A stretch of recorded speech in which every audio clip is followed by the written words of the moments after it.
بسم اللہ الرحمن الرحیم۔ السلام علیکم۔ پروگرام الکلام میں خوش آمدید۔ میں ہوں آپ کا میزبان محمد شعیب رضا۔ ناظرین کرام، پروگرام کے پہلے حصہ میں ہم قرآن کریم کی کچھ آیات کو سمجھنے کی کوشش کریں گے اور دوسرے حصہ میں کچھ بہت اہم سوالات کو پروگرام کا حصہ بنائیں گے۔ ہمارے ساتھ شریک گفتگو ہیں جناب محمد امانت رسول صاحب۔ امانت صاحب خوش آمدید، بہت شکریہ آپ کے وقت کا۔ میری معاونت کے لیے موجود ہے احمد بلال۔ تھینک یو سو مچ بلال۔ ناظرین کرام، آپ کی اسکرین پہ ہمارا واٹس ایپ نمبر آ رہا ہوگا، آپ اپنے سوالات ہمیں بھیج سکتے ہیں، ہم انشاءاللہ آپ کے سوالات کو ضرور ایڈریس کریں گے۔ امان صاحب، ہم گفتگو کر رہے تھے سورۃ الاعراف، اور سورۃ الاعراف میں ہم آیت پڑھ رہے تھے کہ جس میں قریش مکہ رسول اللہ صلی اللہ علیہ وآلہ وسلم سے اس بات کا سوال کر رہے ہیں کہ قیامت کب آئے گی، ہمیں اس کا بتائیں۔ تو اس سے اگلی آیت آپ گفتگو شروع کیجیے گا۔ اگلی آیت 188 ہے۔ فرمایا قُل لا املک لنفسی نفعا ولا ضرا الا ما شاء اللہ، کہ اے نبی صلی اللہ علیہ وسلم آپ کہہ دیجئے کہ میں مالک نہیں اپنی جان کے بھلے کا اور نہ برے کا، الا ما شاء اللہ، مگر جو اللہ چاہے۔ ولو کنت اعلم الغیب، اور اگر میں غیب کو جانتا تو لاستکثرت من الخیر، تو بہت سے فائدے اپنے لیے حاصل کر لیتا۔ وما مسنی السوء، اور مجھے کوئی نقصان نہ پہنچتا۔ ان انا الا نذیر و بشیر لقوم یؤمنون، میں تو محض ڈرانے والا اور خوشخبری سنانے والا ہوں ان لوگوں کے لیے جو میری بات مانیں۔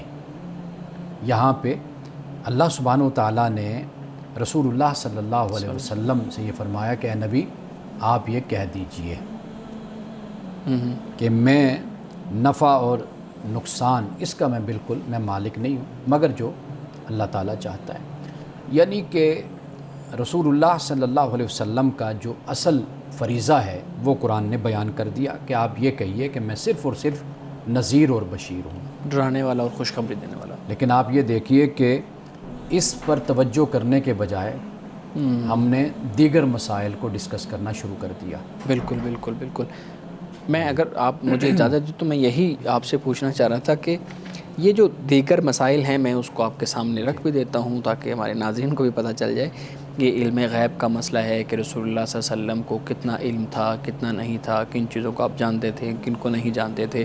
ہمارے ہاں اتنا اختلافی مسئلہ ہے، یہ اتنا اختلافی مسئلہ ہے کہ اس پہ ہمارے ہاں پورے مناظرے ہو جاتے ہیں، اور کئی جانیں بھی اسی بنیاد پہ گئی ہیں کہ اب آپ یہ ثابت کر رہے ہیں کہ علم غیب تھا، دوسری طرف یہ ثابت کیا جا رہا ہے کہ نہیں تھا۔ یہ اتنا اہم مسئلہ کیوں ہو گیا ہے، اتنا بنیادی مسئلہ کیوں ہو گیا ہے کہ اس پہ ہم دوسرے کی جان لینے کے لیے تیار ہو گئے ہیں؟ اس کی بنیادی وجہ صرف اور صرف یہ ہے کہ قرآن مجید سے ہم ہٹ گئے، قرآن سے ہمارا تعلق کمزور ہو گیا، اور ہم اپنے اپنے مسلک اور اپنے اپنے فرقے اس کی حقانیت کو ثابت کرنے میں ہم لگ گئے۔ یعنی جو مسائل ہمارے بڑوں نے اختیار کیے، جن مسائل پر تحقیق کی اور جن بنیادوں پر اختلاف شروع ہوا، ہم نے ان کی لکیروں کو اور دیواروں کو ہم نے زیادہ مضبوط کیا، جس وجہ سے یہ مناظرے اور یہ مباحثے اور ہمارے ہاں قتل و غارت تک بھی نوبت پہنچی۔ آپ کو میں ایک مثال سے یہ بات سمجھاتا ہوں کہ قرآن پاک کہتا ہے انما انا بشر مثلکم، اے نبی آپ یہ فرما دیجئے کہ اس میں کوئی شک نہیں کہ میں تمہارے جیسا بشر ہوں، انسان ہوں، بالکل، لیکن فرق کیا، انما یوحی الیہ، کہ میری طرف وحی کی جاتی ہے۔ اب ہمارے ہاں بحث کیا شروع ہو گئی، نور و بشر کی۔ وہ فرق تو یہاں سے ہی واضح ہو گیا، صلی اللہ علیہ وسلم نور ہیں یا بشر ہے۔ ایک نے کہا کہ بشر ہیں، ایک نے کہا کہ نور ہیں۔ اب یہ اس پر مناظرے، اسی طرح مناظرے شروع ہو گئے جیسے یہاں پر جو آپ نے اشارہ کیا، اس پر مناظرے ہو گئے۔ اب حالانکہ قرآن مجید کیا بات بیان کر رہا ہے کہ آپ یہ کہیے کہ میں تمہارے جیسا بشر ہوں، لیکن میری طرف وحی کی جائے۔ اچھا، وحی اس پر توجہ کسی نے نہیں کی کہ یہ کتنا بڑا اعزاز، کتنا بڑا افتخار ہے کہ رب ذوالجلال ایک انسان سے، ایک بشر سے، یعنی کروڑوں اربوں انسانوں میں سے ایک بشر کو چنتا ہے، کلام کر رہا ہے، اور اس سے پھر اللہ کلام کر رہا ہے، اپنی وحی نازل کر رہا ہے۔ یعنی اتنا بڑا اعزاز، اتنا بڑا مرتبہ اور مقام، اس پر نہیں توجہ کی گئی۔ یعنی پیغمبر کی فضیلت اور مقام اور مرتبہ کا معیار کیا بن گیا کہ اگر ہم پیغمبر کو نور ثابت کر دیں گے تو یہ پھر مقام بڑا بلند ہو جائے گا۔ وہیں پہ کسی کی توجہ نہیں گئی، یعنی اس پر نہیں توجہ کی گئی. یہی صورتحال یہاں پر بھی اگر آپ توجہ کریں نا کہ اللہ پاک اپنے پیغمبر کا جو مقام ہے یا اس کا فریضہ ہے وہ کیا بیان فرما رہا ہے، ان انا الا نذیر و بشیر، کہ آپ یہ کہہ دیجئے کہ میں نذیر اور بشیر مجھے اللہ نے بنا کر بھیجا ہے. اب یہ اتنا بڑا مرتبہ اور مقام ہے کہ خدا ایک انسان کو، ایک بشر کو، ایک پیغمبر کو کہتا ہے کہ آپ کو میں نے زمین پر بھیجا ہے، چن لیا ہے، مبعوث کیا ہے، چنا ہے آپ کو کہ آپ لوگوں کو ڈرائیں، وارن کریں نافرمانوں کو، اور جو ایمان والے ہیں، صالح عمل کرنے والے، ان کو آپ خوشخبری دیں. اتنا بڑا یہ اعزاز، یعنی خدا ان کی پیٹھ پہ کہہ لیجئے، ان کے پشت پہ خدا کھڑا ہوا ہے. بالکل دست قدرت ہے کہ اس کی حمایت اور اس کی تائید اور نصرت اس کو حاصل ہے، اور جو وہ اپنی زبان سے نکال رہا ہے تو وہ خدا کا حکم ہے، خدا کی وحی ہے. یعنی یہ مقام اور مرتبہ جو قرآن بیان کر رہا ہے اس طرف توجہ نہیں گئی. بحث کس پر شروع ہو گئی کہ بھئی پیغمبر کو کتنا اختیار حاصل ہے، نبی کو کتنا علم حاصل ہے، غیب کا علم کتنا حاصل ہے. یہ بحثیں ہم نے شروع کر دی، حالانکہ اس کو بھی قرآن مجید نے کئی اور مقام پر واضح کر دیا. بالکل بالکل صحیح ہے.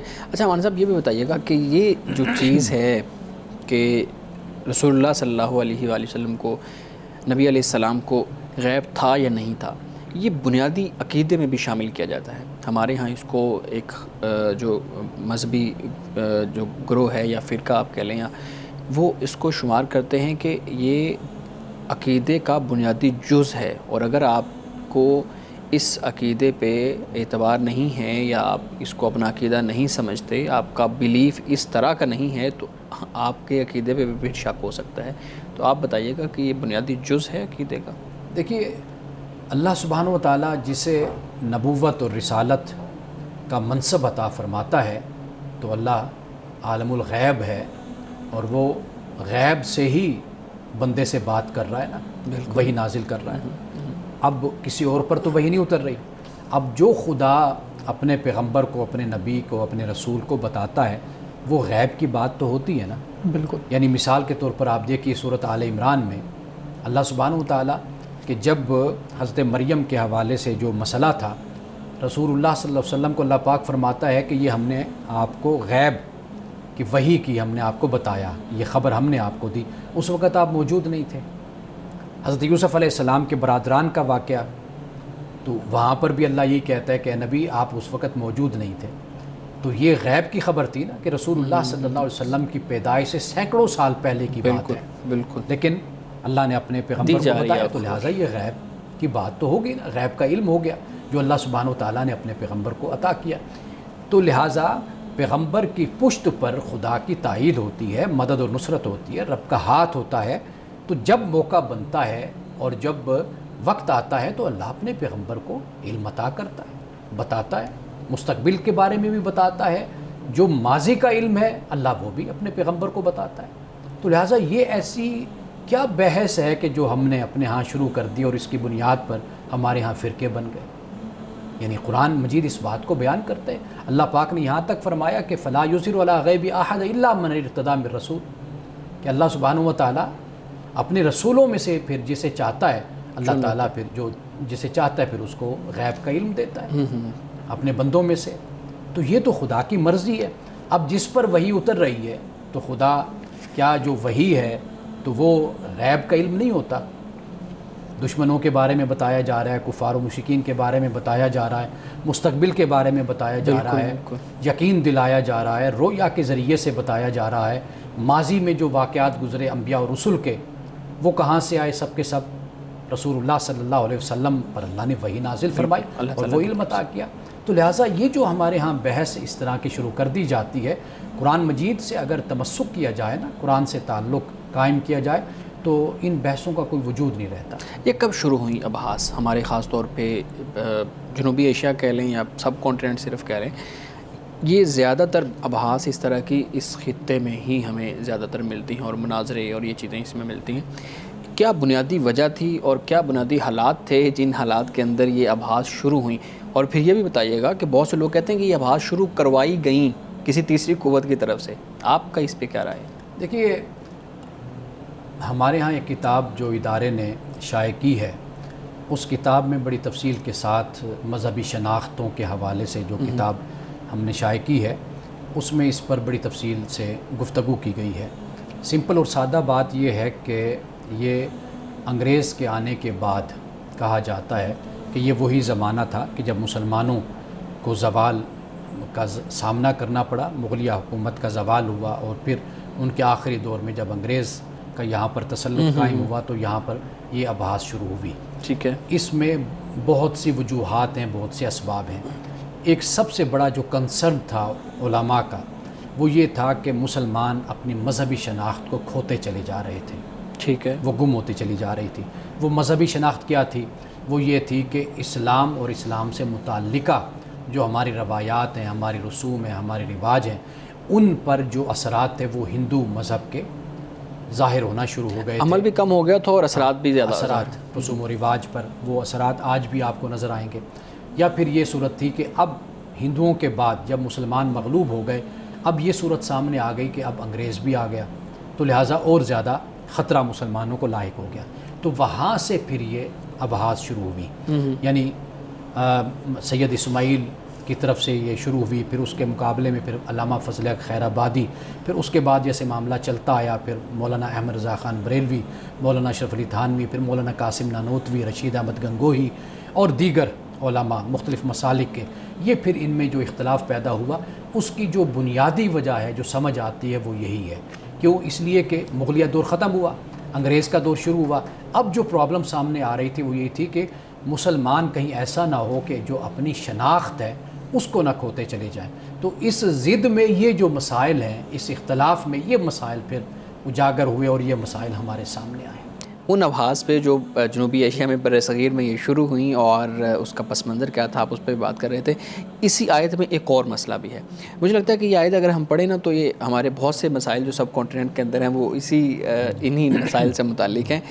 لا املک لنفسی، اب یہ والا جو معاملہ ہے، ایک تو پہلے اس سے آپ بتا دیجئے گا کہ اس آیت میں ان الفاظ کا خاص کوئی کانٹیکسٹ ہے، اس کا کیا مطلب ہے کہ میں کسی چیز کا مالک نہیں ہوں، آپ یعنی نفع اور نقصان کا مالک نہیں ہوں، اس کا کیا کانٹیکسٹ ہے، یہ کیوں بیان کی گئی ہے یہاں پہ یہ اس لیے بیان کی گئی ہے کہ پیغمبر اللہ کی بارگاہ میں اپنی عاجزی اور اپنی عبدیت کا اظہار کرتا ہے۔ یعنی پیغمبر بھی ہو، کفار و مشرکین جس طرح کی توقعات وابستہ کرتے تھے اور جو خیال کرتے تھے، یعنی ان کو تو اس پر بھی اعتراض ہوتا تھا نا کہ یہ پیغمبر جو ہے نبی، یہ تو بازاروں میں چلتا پھرتا ہے، یہ ہماری طرح کھاتا پیتا ہے۔ تو ان کا جو تصور تھا ایک نبی، ایک پیغمبر کے بارے میں، مافوق الفطرت قسم کا تصور تھا، ماورائی قسم کا تصور تھا کہ بھئی یہ کیسا خدا کا نمائندہ ہے کہ یہ شادیاں بھی کرتا ہے، اس کے بچے بھی ہوتے ہیں، یہ کھاتا ہے، ہمارے اندر ہی رہتا ہے، ہمارے اندر رہتا ہے، کاروبار کرتا ہے، تو یہ کیسا بھئی خدا کا نبی اور پیغمبر ہے۔ تو یہ اصل بات تھی جس پر بتایا کہ بھئی میں بھی ایک انسان ہوں، بشر ہوں، اللہ کا بندہ ہوں، اور میں بھی مالک نہیں ہوں نفع اور نقصان کا، یہ تو میرے رب کے ہاتھ میں سارا کچھ ہے۔ تو رب کے مقابل میں جب ایک پیغمبر بات کر رہا ہے، ایک نبی بات کر رہا ہے، تو وہ اپنی عاجزی کو، اپنی عبدیت کا اس انداز سے اظہار کرتا ہے، اور کفار کو ان کے اس اعتراض کا یا توقعات کا یا امیدوں کا جواب دیتا ہے کہ جو تم نے تصور کر رکھا ہے کہ رسالت و نبوت کے بارے میں، تو وہ اس طرح کا نہیں ہے۔ صحیح۔ ایک اور چیز بھی ہے، یہاں جو لا املک لنفسی ہے، یہ بھی اختلافی مسئلہ ہمارے ہاں ہے۔ لا املک الا نفسی، الا نفسی بہت زیادہ اختلافی مسئلہ ہے، یہ ہے لا املک لنفسی نفعا ولا ضرا الا یعنی میں نفع اور نقصان کا مالک۔ اب یہاں پہ پھر بات آ جاتی ہے ملکیت کی کہ پیغمبر صلی اللہ علیہ وسلم کتنا اختیار رکھتے تھے اور کتنا اختیار نہیں رکھتے تھے۔ اب ہمارے ہاں مختلف ٹرمنالوجیز بھی ہیں کہ وہ بڑے بھائیوں کی طرح ہیں، یہ بھی کہا گیا کہ نہیں، یہ کیسے ہو سکتا ہے کہ اس طرح کے الفاظ ہم استعمال کریں، اور اس بنیاد پہ ہم نے ایک دوسرے کے خلاف کفر کے فتوے بھی، گمراہی کے فتوے بھی جاری کیے، اور پوری کتابیں لکھیں، پورا لٹریچر لکھا، اور پوری ایک ایسی نسل ہم نے تیار کی کہ جو ان مسائل پہ اس کو فنی بھی لیتی تھی اور پھر ان مسائل پہ ایک دوسرے کے خلاف نفرت انگیز جذبات کا اظہار بھی کرتی تھی۔ آپ کی اس پہ کیا رائے ہے؟ دیکھیے، آپ کے لیے یہ بات بڑی دلچسپی کا باعث بنے گی اور معلومات آپ کے لیے ہوں گی کہ مسلمانوں میں کبھی بھی رسول اللہ صلی اللہ علیہ وسلم کی ذات پر یا آپ کے اوصاف، اختیارات اور آپ کی شخصیت اور ذات کے مختلف پہلوؤں پر کبھی بحث نہیں ہوئی تھی، کبھی اختلاف نہیں ہوا تھا۔ یہ ماضی کی آپ بات کر رہے ہیں؟ ہاں، پوری اسلامی تاریخ پڑھ کر آپ دیکھ کبھی لیجیے، ایسا نہیں ہوا، یعنی قرآن پر ابحاث موجود ہوں گی، اختلافات موجود ہوں گے، خدا کی ذات پر بھی اختلافات موجود ہوں گے، لیکن رسول اللہ صلی اللہ علیہ وسلم کی ذات اقدس پر آپ معتزلہ کو پڑھ لیجئے، اشاعرہ کو پڑھ لیجئے، آپ ماتریدیہ کو دیکھ لیجئے، جبریہ، قدریہ، سب کو دیکھ لیجئے، خدا کی صفات اور قرآن کریم کے بارے میں یعنی اس پر ساری بحث اور اختلاف آپ کو نظر آئے گا۔ خلق قرآن کا مسئلہ آپ دیکھ لیجئے۔ اچھا، لیکن یہ بر صغیر میں ہی پہلی دفعہ رسول اللہ صلی اللہ علیہ وسلم کی ذات اقدس، اس پر ہمارے ہاں بحث شروع ہوئی، بر صغیر میں پہلی دفعہ رسول اللہ صلی اللہ علیہ وسلم کی ذات اقدس۔ قرآن مجید نے جو بات بیان کی ہے وہ صرف اس کا پس منظر اتنا ہے جو قرآن نے بیان کر دیا، باقی اس میں کوئی شک نہیں ہوتا کہ جو پیغمبر ہے اس کو اللہ کی تائید حاصل ہوتی، جیسے پہلے بھی میں نے یہ بات گزارش کی ہے، پیش کی ہے کہ پیغمبر کا جو مقام اور مرتبہ ہے، جب بھی ضرورت پڑی، اللہ نے دیکھیے نا معجزات، اللہ کی مشیت اور اس کے ارادے سے جب اللہ نے چاہا تو پیغمبر کے ہاتھ سے معجزات بھی دکھا دیے۔ بالکل، معجزات یعنی جب سامنے کھڑے ہوئے، تقاضا ہوا، اللہ نے حکمت کے تحت معجزات بھی دکھائیے، اور کئی مقامات پر خدا کی تائید بھی ہمیشہ پیغمبر اور نبی کے ساتھ نظر آتی ہے۔ تو لہٰذا جو نبی کا اختیار ہے اس کے جانچنے کا جو انداز اور جو معیار ہم قائم کر لیتے ہیں، نعوذ باللہ جب آپ رسول اللہ کی ذات اقدس پر گفتگو کریں گے نا، اب صورتحال کیا بنے گی؟ نعوذ باللہ ایک طبقہ، ایک فرقہ کوشش کرے گا کہ میں مقابل میں جو فرقہ ہے اس کے مقابلے میں آپ کی شان پر جب بات کروں تو میں نعوذ باللہ کم کروں مخالفت میں۔ ایک طبقہ جو ہے وہ مخالفت میں اور غلو کرے گا اور بات کو آگے بڑھائے گا۔ تو بہترین طریقہ یہ ہے کہ قرآن کے ساتھ جڑا جائے، تمسک بالقرآن ہو، اور ان ابحاث سے آخری حد تک ایوائڈ کیا جائے اور اعراض برتا جائے۔ کیوں؟ میں نے یہ دیکھا ہے دونوں طبقوں کی طرف سے کہ جو رسول اللہ صلی اللہ علیہ وسلم کی ذات اقدس کی تعریف یا توصیف یا مخالف جو فرقہ ہے اس کے مقابل میں جب دلائل دے گا تو وہ رسول اللہ کی ذات اقدس کو بہت زیادہ بیان کرے گا۔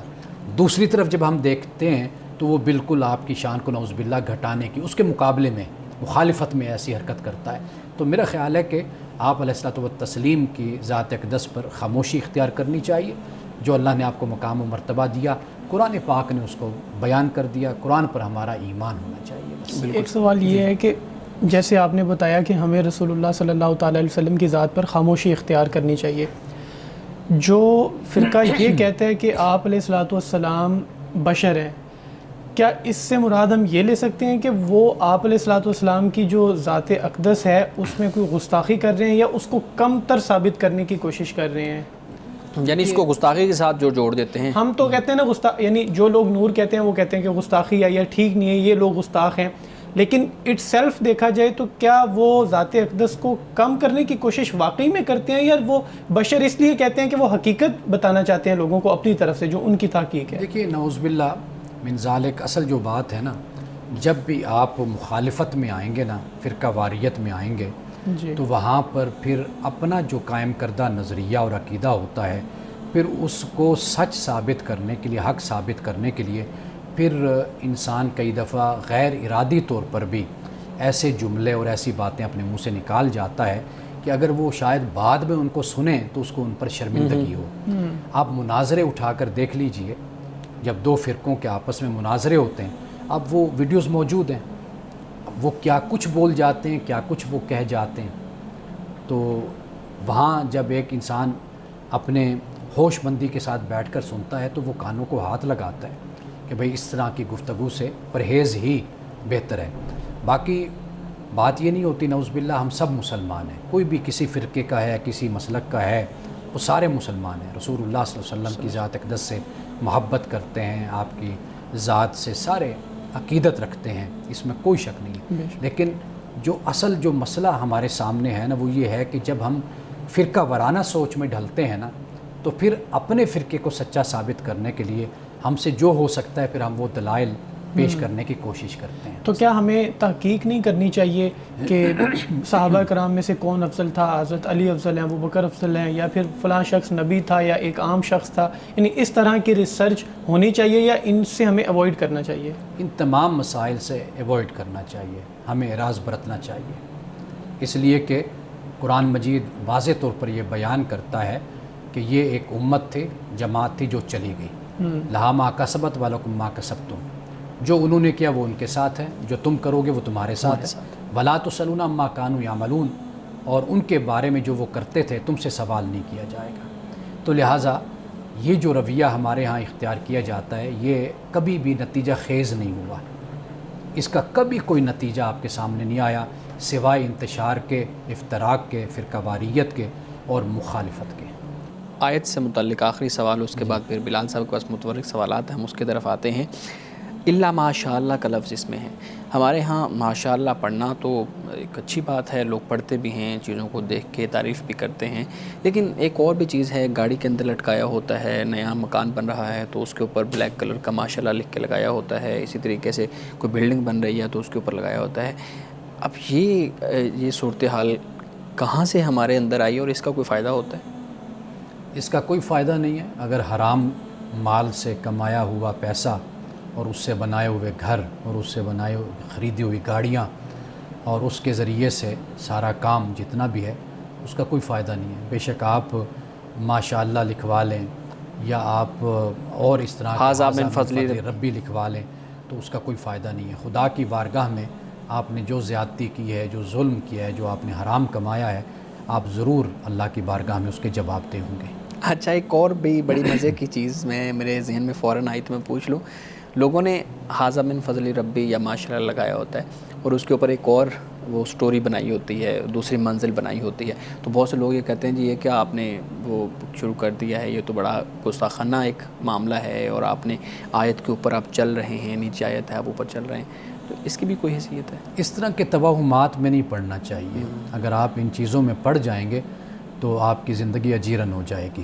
صحیح۔ اصل جو چیز ہے جس کو گستاخی کہا جاتا ہے وہ نیتاً ہوتی ہے، ارادتاً ہوتی ہے، جان بوجھ کر ہوتی ہے، نعوذ باللہ من ذالک، ایسی سوچ کے ساتھ ہوتی ہے کہ میں یہ کر رہا ہوں اور میں نے یہ توہین کرنی ہے۔ اگر یہ بات جو میں نے ابھی عرض کی، اگر اس کو آپ اصول بنا لیں نا، ضابطہ بنا لیں اور اس کو معیار بنا لیں تو پھر آپ دیکھیں گے کہ آپ کو کہیں پر بھی گستاخ نظر نہیں آئیں گے۔ صحیح جی بلال صاحب پلیز۔ سر میرے سوالات کچھ نظام انصاف سے متعلق ہیں۔ یہ ایک سوال بتائیے گا کہ آج کے دور میں قاضی والا سسٹم لاگو ہو سکتا ہے جو پہلے ہوتا تھا، کہ جیسے ایک جو شخص قاضی ہے وہ صرف قاضی نہیں ہے بلکہ اور بھی معاملات کو دیکھ رہا ہوتا ہے اور پھر لوگ ہر طرح کے مسئلے مسائل کے لیے اس کے پاس آ رہے ہیں۔ آج چونکہ آبادی تو بے شک بڑھ چکی ہے لیکن پھر بھی کیا چھوٹے لیول پر اس طرح کا کوئی نظام لاگو ہو سکتا ہے؟ دیکھیے اس کا تعلق ہوتا ہے آپ کے تمدن کے ساتھ، آپ کی زندگی کے ساتھ، معاشرت کے ساتھ۔ جیسے جیسے زمانہ اور حالات بدلتے چلے جاتے ہیں تو ان کی شکلیں بھی بدل جاتی ہیں۔ ہماری بدقسمتی یہ ہے کہ ہم نے جو پہلے دور میں دیکھا، یعنی خلافت راشدہ کے زمانے میں، ہم یہ نہیں دیکھتے کہ وہاں پر اقدار اور ویلیوز کیا تھیں۔ یعنی ایک قبائلی معاشرہ تھا لیکن اس قبائلی معاشرے میں بھی خلفاء نے ڈیلیور کیا، عدل و انصاف، مساوات، اللہ کے احکام کو نافذ کیا، دکھایا۔ وہ چلتے پھرتے مسلمان مومن نظر آتے تھے۔ ہم نے وہ چیزیں تو نہیں اختیار کی۔ ہم نے کیا کیا؟ ہمارے ہاں جو تصور خلافت کا آیا وہ صرف یہی ہے کہ جس طرف آپ جیسے پوچھ رہے ہیں، مجھے معلوم ہے کہ اس کا پس منظر کیا ہے، تو اس لیے ان چیزوں کا تعلق ہوتا ہے آپ کے تمدن کے ساتھ۔ یہ خول ہے، ایک ڈھانچہ ہے، ساخت ہے، وہ چینج ہوتی رہتی ہے، وہ بدلتی رہتی ہے۔ اصل جو روح ہے آپ اس کو اختیار کریں، یعنی آپ اس کو نعمت خداوندی خیال کریں بجائے اس کے کہ آپ واپس اس دور میں لے کر جائیں لوگوں کو، یعنی اس کو نعمت خیال کریں۔ آج جو آپ عدالتوں کی بات کر رہے ہیں، عدالتیں ہمارے ہاں سیشن کورٹ بھی ہے، چھوٹی ججی جس کو کہا جاتا ہے، وہ بھی عدالتیں ہمارے ہاں موجود ہیں۔ یہاں تک کہ وہ جو کسٹمر کے لیے ہوتی ہے عدالت، وہ بھی ہمارے یہاں کنزیومر کیا کورٹ کہتے ہیں، کورٹ ہوتی ہے۔ اس طرح یہ سب کچھ موجود ہے ہمارے معاشرے میں، لوگوں کو اس کی خبر نہیں ہوتی۔ تو یہ تو بہت بڑی نعمت ہے، احسان ہے کہ آپ ایک ہی شخص پر سارا بوجھ ڈال کے بیٹھ جائیں کہ یہ ہمارا سپہ سالار بھی ہو، یہ ہمارا جج بھی ہو، یہ ہمارا حکمران بھی ہو۔ اب یہیں سے ایک اور سوال، ماڈرن ریسرچ تو ہمیں یہ کہتی ہے کہ جو جسٹس ہونا چاہیے اس کو مینٹل پیس ہونا چاہیے، اس کے پاس کوئی اور کام نہیں ہونا چاہیے، اس پہ کوئی دباؤ نہیں ہونا چاہیے، وہ کسی اور تھرڈ چیز میں انوالو نہیں ہونا چاہیے۔ تو پھر ہمارے جو قاضی القضاء گزرے ہیں پرانے زمانے میں ہمارے اسلاف میں، ان پر تو ایک بہت بڑا سوال اٹھتا ہے کہ وہ تو ہر چیز میں ان کی انوالومنٹ ہوتی تھی، تو وہ پھر جو فیصلے کرتے تھے کیا وہ درست ہوتے تھے؟ جو قاضی اس وقت تھے نا، وہ اللہ کے بہت ہی نیک بندے اور صالح لوگ تھے. یعنی مثال کے طور پر ایسا بھی تھا کہ وہ سب کچھ تھے، ایسا بھی تھا کہ انہوں نے یہ ذمہ داریاں ڈسٹریبیوٹ بھی کی تھیں. تقسیم کیوں؟ یعنی مثال کے طور پر حضرت علی رضی اللہ تعالیٰ عنہ کے بارے میں آتا ہے کہ وہ ایک جج کے طور پر بھی فیصلے بھی کرتے تھے اور مشیر بھی تھے، حضرت ابو بکر کے، حضرت عمر کے، حضرت عثمان کے، مشورہ بھی دیتے تھے. یہ پہلو بھی ہمارے سامنے آتا ہے. باقی یہ ہے کہ اس کا تعلق خدا خوفی کے ساتھ ہے اور انسانی اخلاق کے ساتھ ہے، انسان کی تربیت کے ساتھ ہے فیصلوں کے معاملات میں. آخری بات جو میں اس حوالے سے کہوں گا وہ یہ ہے کہ اس وقت آبادی کا اتنا دباؤ نہیں تھا، یعنی یہ ایسی صورت نہیں تھی. آپ مدینے کے شہر کو یا اس رقبے کو اگر آپ دیکھ لیجئے، کتنے لوگ وہاں پر رہتے تھے، ہزاروں میں تھے لوگ جی وہاں پر، ان کی آبادی تھی، تو فیصلہ انہی کے مطابق پھر ہوتا تھا. تو لہٰذا یہ بات سامنے رکھنی چاہیے. جس طرف آپ اشارہ کر رہے ہیں وہ ایک علیحدہ رخ ہے ایک مسئلے کا، لیکن صحابہ میں یا خلفاء میں جو چیز ہم دیکھتے ہیں دونوں طرح کی باتیں ہیں. یعنی علیحدہ لوگ بھی مقرر کیے گئے یا خود انہوں نے جو خلیفہ تھا وہ بھی فیصلہ کرتے تھے، لیکن خدا خوفی ہے، زہد ہے، عبادت ہے، ریاضت ہے، تربیت ہے، اس کی روشنی میں وہ فیصلے کرتے. لیکن ہم اس پہ تنقید تو کر سکتے ہیں نا. مثال کے طور پہ جو بنو عباس، اگر مسلم ہسٹری کی بات کر لیں، چلیں اوورآل ہم اگر اس کو دیکھ لیں تو پھر جو بھی قاضی گزرے ہیں اب ہم ان کے فیصلوں پہ تنقید تو کر سکتے ہیں نا، جو تاریخ کے ذریعے ہم تک پہنچے ہیں. بالکل تنقید کرتے ہیں لوگ، اب بھی کرتے ہیں. بنو عباس کا زمانہ ہے، بنو امیہ کا زمانہ ہے، بلکہ آپ یوں دیکھیے کہ خود خلفائے راشدین کے زمانے میں بھی اگر کوئی جج ہے اور انہوں نے قاضی جو شرح کا نام آتا ہے، اب انہوں نے فیصلہ کیا، اب اس پر تنقید بھی ہوتی ہے اور اس فیصلے کو مانا بھی جاتا ہے، تسلیم کیا جاتا ہے. ایک بات ہمیشہ پیش نظر رکھنی چاہیے کہ آپ تنقید کرتے ہیں، اختلاف کرتے ہیں، لیکن آپ اس فیصلے پر عمل ضرور کرتے ہیں کیونکہ وہ قاضی کا فیصلہ، قاضی کا فیصلہ ہے، وہ ریاست کا فیصلہ ہے. لیکن تنقید اور نقد اور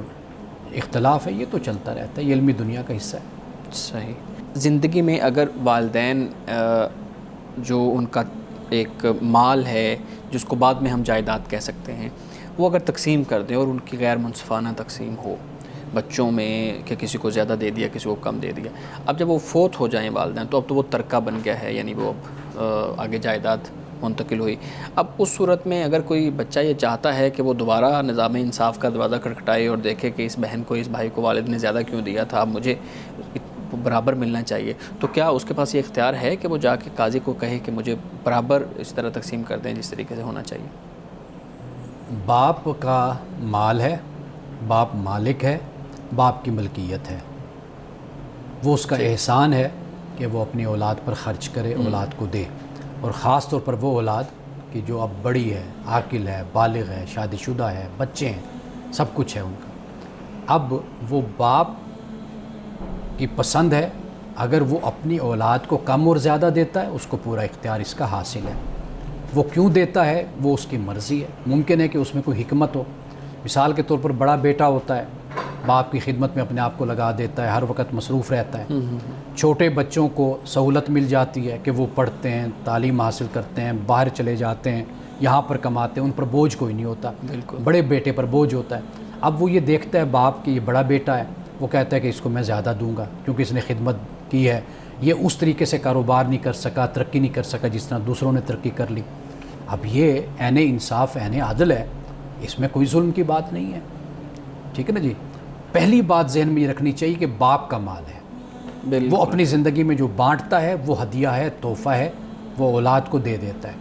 اب جب وہ وفات ہو جاتی ہے، اس کی دنیا سے چلا جاتا ہے، اب اس کے بعد چونکہ اس نے زندگی میں تقسیم کر دیا اپنے مال کو، اب اس کے بعد کوئی وراثت نہیں رہی، اب کوئی ترکہ نہیں رہا، اب سب ختم ہو گیا. ہاں، جس کا اس نے فیصلہ نہیں کیا زندگی میں، وہ اگر کوئی جائیداد ایسے بچ جاتی جو اس نے کسی کو نہیں دی، اسی کی ملکیت میں تھی اور وہ دنیا سے چلا گیا.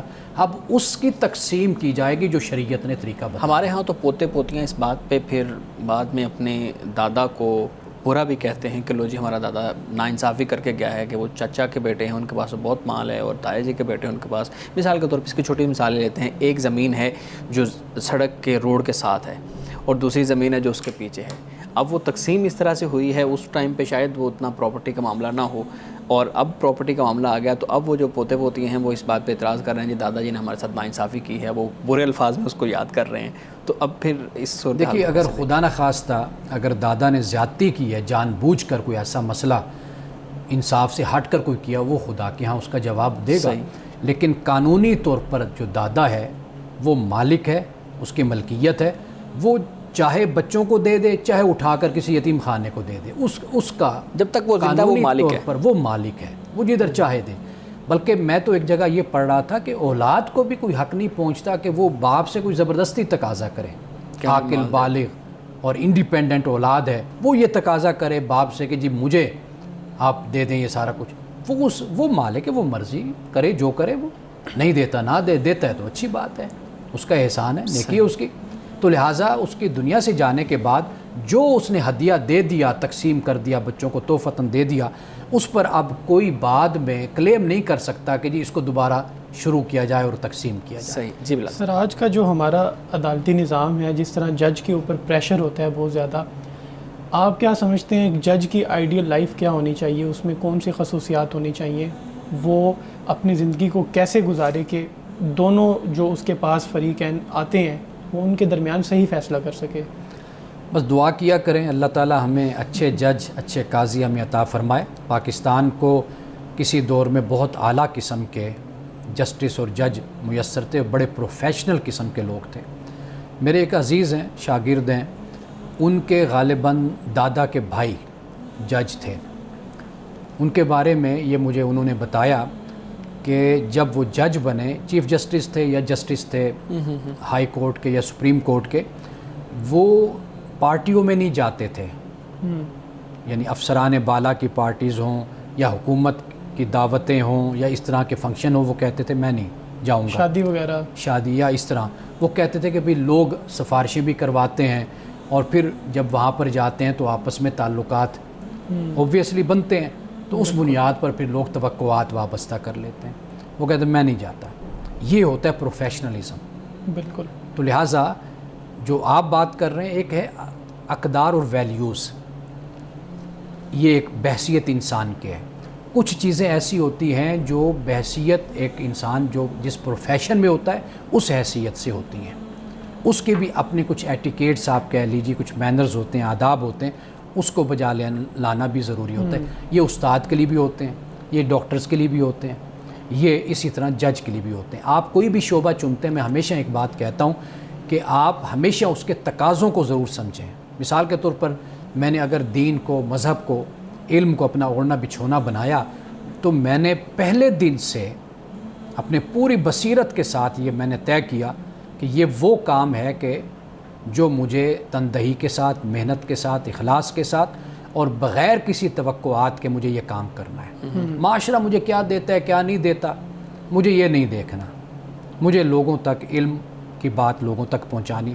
جب آپ اپنے پروفیشن کو, اپنے میدان کو دیکھ لیتے ہیں نا, پھر آپ دیکھیے کہ اس کا تقاضا کیا ہے, اس کو آپ نبھائیے. جج کا بھی اصل میں کام یہی ہے.